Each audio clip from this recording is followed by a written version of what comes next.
ஊருக்கு அழைச்சவன் பிள்ளையார் கோயில் ஆண்டின மாதிரி அரசாங்க ட்ரெயின் தான் ஒரு ட்ரெயினோட மொத்த மதிப்பு விலையெல்லாம் யாருக்கும் தெரியாது. நம்ம வரிப்பணத்தில் தான் ஓடிட்டுருக்கு. நம்முடைய கோவத்தில் அங்கே காமிச்சா அப்படி காசு இல்லாமல் போகிறான் அந்த காலத்திலேயே திருட்டு ரயில் கள்ள ட்ரெயின்னு அதுக்கு பேர் உண்டு. நான் காசு வாங்காமல் வந்துக்கிட்டு ட்ரெயினை குறை சொல்லுவாங்க. கள்ள ட்ரெயினில் வந்தேன்னு நீ தான் டிக்கெட் வாங்காமல் வந்தங்கிறது தெரியாமல். ஆனால் இப்போவும் அதை முறையாக பயன்படுத்தலை. அது உள்ளே பாத்ரூம் பயன்படுத்துகிறோமா, டிக்கெட் வாங்கிட்டு போகிறோமா, அதெல்லாம் கூட இல்லை. அன்றைக்கெலாம் ஒரு நார்த் இந்தியா வீடியோவை காமிச்சாங்க. ட்ரெயினில் வாசலில் இருந்து செல்ஃபோன் பேசிட்டு போகிறவனா கம்பை வச்சு ஒரு அடி அடித்து அந்த செல்ஃபோனை பிடுங்குற கூட்டத்தை காமிக்கிறாங்க. அதெல்லாம் உண்மையாக பொய்யான்னு தெரியல.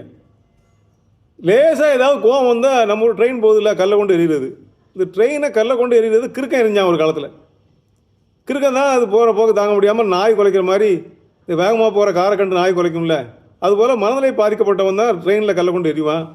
இல்லை நமக்கெல்லாம் ட்ரெயினில் போக முடியலையே எங்கள் ஆத்திரத்தில் ஒரு மாதிரியான இதில் எரியலாம். இப்போ ட்ரெயினை கல்லை கொண்டு எரிய கூட்டம் ரொம்ப இருக்குது. எதுக்கு தான் எரியாங்கன்னு தெரிய மாட்டேக்கு. அரசாங்கம் பொறுத்து பார்த்தது இப்போ இனிமேல் ட்ரெயினில் கல் வீசினா 10 வருஷம் ஜெயில்னு சொல்லி அறிவிச்சிருக்காங்க. ரயிலில் யாராவது ஓடுற ரயிலில் கல்லை கொண்டு எரிஞ்சாங்கன்னு சொன்னால் 10 வருஷம் அவனை பிடிச்சி ஜெயிலில் போடு என்று. இது எந்த நாட்டிலேயாவது பார்த்தா அசிங்கப்பட மாட்டாங்களா? இந்த மாதிரி செய்தி உலகம் பூரா படித்து பார்த்து இந்தியாவில் இருக்கிற ட்ரெயினில் கல்லை கொண்டு எறிகிறாங்க. இந்தியாவை பார்த்தா பெரிய பெருமை கொடுக்குறோம். நம்ம இவ்வளோ பெருமைப்படுற நாட்டில் ட்ரெயினில் கல்லை கொண்டு எதுக்கு எறிகிறான்? என்ன காரணம்னே தெரியல. எல்லா பேரும் மெண்டல் ஆகிட்டானு தெரியல. அப்போ ட்ரெயினில் கல்லை வீசினால் 10 வருஷம் ஜெயில் அப்படின்னு சொல்லி தண்டனை கொடுக்க வேண்டியிருக்கு. இன்னும் கடுமையான குற்றங்கள் பண்ணுறாங்களோ அவங்களுக்கும் தண்டனை கடுமையாக ஆகணும்ல.